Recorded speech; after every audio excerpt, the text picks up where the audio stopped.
La compasión, del libro El arte de la compasión, del Dalai Lama.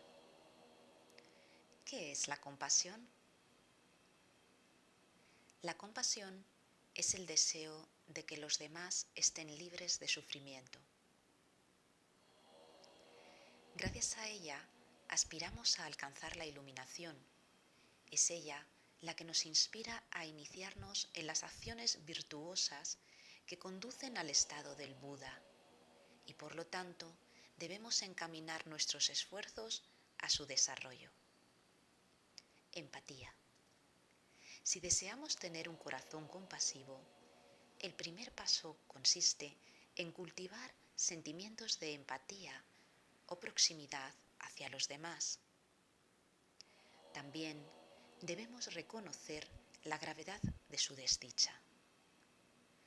Cuanto más cerca estamos de una persona, más insoportable nos resulta verla sufrir. Cuando hablo de cercanía, no me refiero a una proximidad meramente física, ni tampoco emocional. Es un sentimiento de responsabilidad, de preocupación por esa persona. Con el fin de desarrollar esta cercanía, es necesario reflexionar sobre las virtudes implícitas en la alegría por el bienestar de los otros.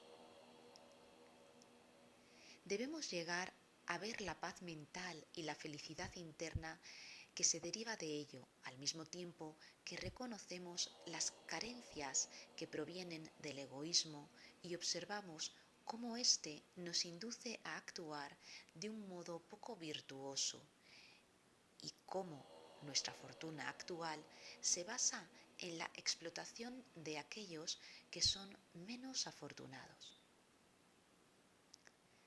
También resulta vital reflexionar sobre la amabilidad de los otros, conclusión a la que se llega a sí mismo gracias al cultivo de la empatía. Debemos reconocer que nuestra fortuna depende realmente de la cooperación y la contribución de los demás. Todos y cada uno de los aspectos de nuestro actual bienestar son debidos a un duro trabajo por parte de otros. Si miramos a nuestro alrededor y vemos los edificios en los que vivimos, las carreteras por las que viajamos, las ropas que llevamos y los alimentos que comemos, tenemos que reconocer que todo ello nos ha sido provisto por otros. Nada de eso existiría si no fuera por la amabilidad de tanta gente a la que ni siquiera conocemos.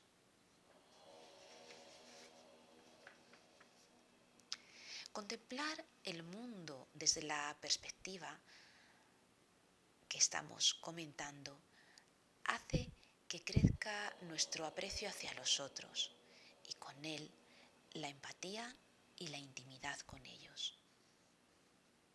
Debemos trabajar para reconocer la dependencia que sufrimos de aquellos por quienes sentimos compasión. Este reconocimiento les acerca aún más a nosotros si cabe. Hace falta mantener la atención para ver a los demás a través de los lentes libres de egoísmo. Es importante que nos esforcemos por distinguir el enorme impacto que los demás causan en nuestro bienestar. Cuando nos resistamos a dejarnos llevar por una visión del mundo centrada en nosotros mismos, podremos sustituir esta visión por otra que incluya a todos los seres vivos. Pero no debemos esperar que este cambio de actitud se produzca de una manera repentina. Reconocer el sufrimiento de otros. Tras el desarrollo de la empatía y la cercanía, El siguiente paso importante para cultivar nuestra compasión consiste en penetrar en la verdadera naturaleza del sufrimiento. Nuestra compasión por todos los seres debe emanar del reconocimiento de su sufrimiento. Una característica muy específica de la contemplación de ese sufrimiento es que tiende a ser más poderosa y eficaz si nos concentramos en el dolor propio y luego ampliamos el espectro hasta alcanzar el sufrimiento de los otros. Nuestra compasión por ellos crece a medida que reconocemos su propio dolor. Todos simpatizamos de forma espontánea con alguien que está pasando por el sufrimiento evidente asociado a una dolorosa enfermedad o a la pérdida de un ser querido. Es un tipo de sufrimiento que en el budismo recibe el nombre de sufrimiento del sufrimiento. Sin embargo, resulta más difícil sentir compasión por otro tipo de sufrimiento.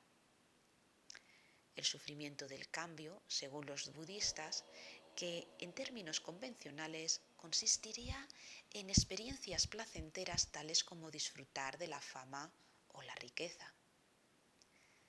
Se trata de otro tipo muy distinto de sufrimiento. Cuando vemos que alguien alcanza el éxito mundano, en lugar de sentir compasión porque sabemos que un día ese estado acabará y esa persona deberá enfrentarse al disgusto asociado a toda pérdida, nuestra reacción más habitual suele ser la admiración y a veces incluso la envidia. Si hubiéramos llegado a comprender de verdad la naturaleza del sufrimiento, reconoceríamos que esas experiencias de fama y riqueza son temporales y portadoras de un placer fugaz que se esfumará y dejará al afectado sumido en el sufrimiento. Existe también un tercer nivel de sufrimiento, aún más profundo y más sutil, que experimentamos constantemente como consecuencia del carácter cíclico de nuestra existencia. El hecho de estar bajo el control de emociones y pensamientos negativos está en la misma naturaleza de esa existencia. Mientras sigamos bajo su yugo, vivir es ya una forma de sufrimiento.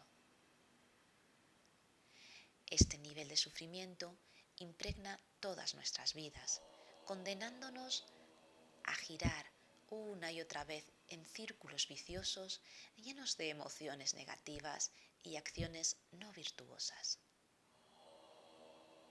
Sin embargo, esta forma de sufrimiento resulta difícil de reconocer, pues no se trata del estado de desdicha evidente implícito en el sufrimiento del sufrimiento, ni lo opuesto a la fortuna o al bienestar, como apreciábamos en el sufrimiento del cambio.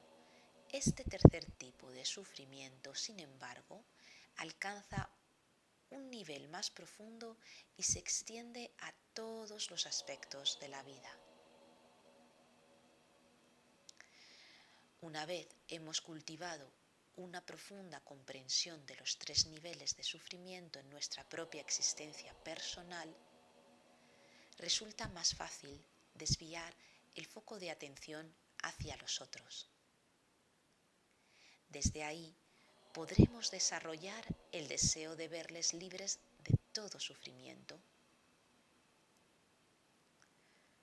Cuando conseguimos combinar un sentimiento de empatía por los otros con una profunda comprensión del dolor que sufren, llegamos a sentir una verdadera compasión por ellos.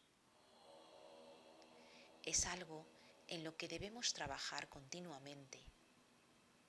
Podemos compararlo con el proceso de encender un fuego frotando dos palos. Sabemos que hay que mantener una fricción constante para prender fuego a la madera. De la misma forma, Cuando trabajamos en el desarrollo de las cualidades mentales como la compasión, debemos aplicar las técnicas mentales necesarias para provocar el ansiado efecto. Abordar esta cuestión de modo fortuito no comporta ningún beneficio. Amor-bondad. Al igual que la compasión es el deseo de que todos los seres queden libres de sufrimiento, el amor-bondad es el deseo de que todos los seres disfruten de la felicidad.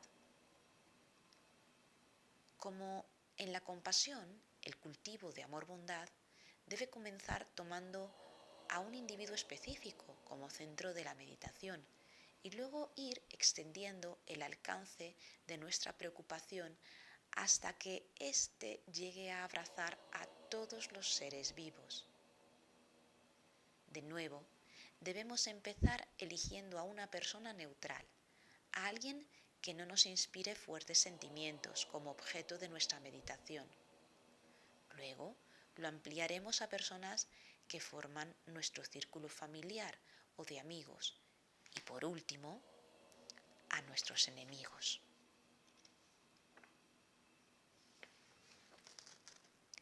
Debemos usar a un individuo real como centro de nuestra meditación y después volcar toda nuestra compasión y benevolencia en esta persona para poder experimentar ambos sentimientos hacia otros. Hay que trabajar con una persona en cada ocasión, ya que de otro modo la meditación adquiriría un sentido muy general. Cuando relacionamos esta meditación específica con individuos que no son de nuestro agrado, podríamos pensar, oh, es solo una excepción.